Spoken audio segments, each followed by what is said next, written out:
Bonjour à tous, alors aujourd'hui je vous propose des intégrales à calculer. Elles sont tirées donc d'un concours du MIT, hein, le MIT Integration Big Qualifying Exam ici, donc qui date du 21 donc, janvier 2020. Alors ici, précision, log, bien log, c'est notre logarithme des paires. Donc je vais laisser log, force le cerveau un petit peu à s'habituer aux notations comme ça, différentes. Donc ici l'objectif est de calculer très vite ces intégrales. Donc ça, c'est les deux premières. On essaiera de les faire tous si ça vous intéresse. Donc on est parti, il faut aller vite. La première intégrale ici. Donc on va tout de suite séparer log de 2x. Eh bien c'est log de 2 plus log de x. D'accord. Propriété des logarithmes. Qu'ils soient népériens ou décimales, ça ne change rien. Le logarithme d'un produit, c'est la somme des logarithmes. Donc ici, on a x, log de x, donc dx. On sépare ici, à l'intérieur, en 2. Donc on aura log de 2 sur x, log de x, plus log de x sur log de x. Ça simplifie, il me reste 1 sur x. Tout ça, dx. Ensuite, ici, log de 2 sur x, L log de x, on connaît.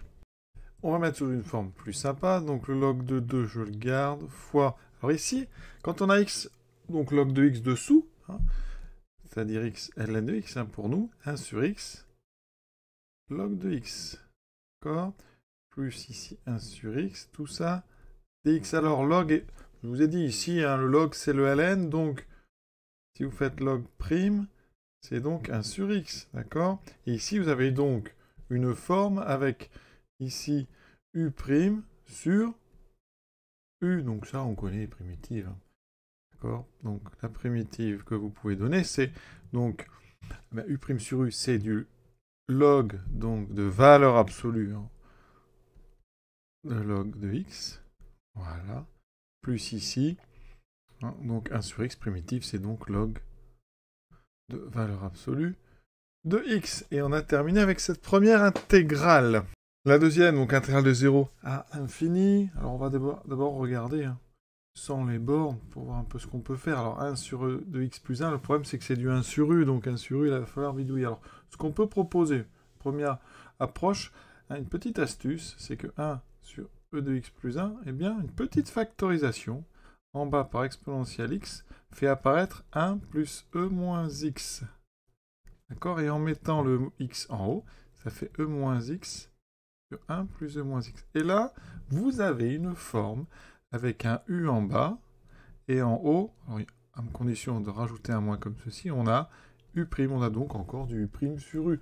Donc, une primitive, alors si vous intégrez de 0 à x, donc 1 sur e de x plus 1 dx, ça vous fait du moins intégrale de 0 à x, de moins x sur 1 plus e de moins x dx, et donc une primitive CLN de valeur absolue de 1 plus e de moins x. Alors, ici, la valeur absolue n'a pas lieu d'être, puisque 1 plus exponentielle moins x, c'est positif. On est entre 0 et x.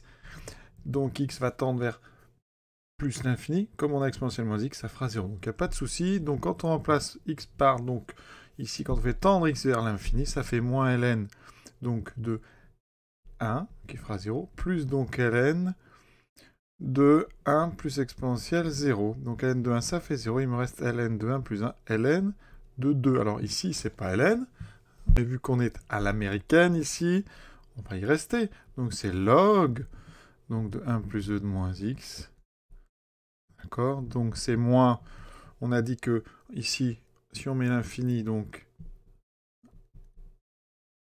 Si on met plus l'infini, on aura donc le log ici qui est envers log de 1 qui fera 0. Il me restera donc log de 1 plus 1, donc log de 2. La réponse ici, eh bien, c'est log de 2. Et on a terminé avec ces deux intégrales. Annoncer une autre méthode. Par exemple, on peut procéder par un champ de variables. Alors, on va s'intéresser à l'intégrale de 0 à grand x de 1 sur e de x plus 1. On fera tendre grand x vers plus l'infini à la fin.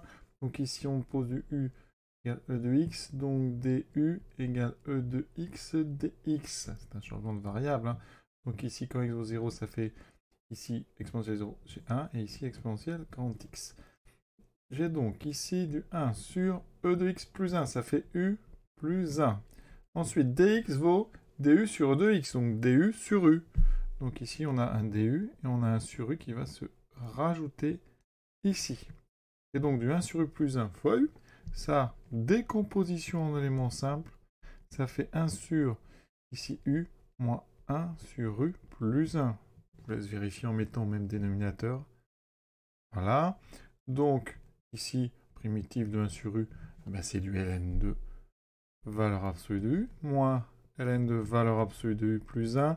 Tout ça pris entre 1 et e de x. Alors, on a une soustraction de 2 logarithmes, donc c'est logarithme de donc u sur u plus 1 entre 1 et e de grand x se remplace, ça fait ln.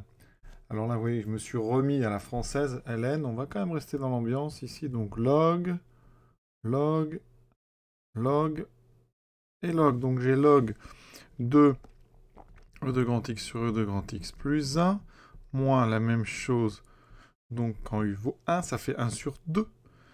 Les valeurs absolues là ne serviront à rien. Voilà. Maintenant, on va faire tendre grand x vers plus l'infini. Dans le log, ici, on a e de x en haut, e de x en bas qui sont dominants, donc ça tend vers 1. Le log de 1, ça fait 0. Donc ici, ça va tendre vers moins log de 1,5. Mais log de 1,5, c'est moins log de 2. Donc ça tend vers moins log de 2. C'est-à-dire, ici, log de 2. C'est ce qu'on avait trouvé avec l'autre méthode. Hein, d'accord, ici. Voilà, c'est terminé pour ces deux intégrales. Ça, c'est joli quand même, ça, c'est intéressant. Et je vous invite pour la suite à faire donc ces deux-là. Donc, on est de plus en plus varié dans les calculs. Vous allez voir, il y a des changements de variables, des choses comme ça. Donc, à très bientôt si ça vous intéresse.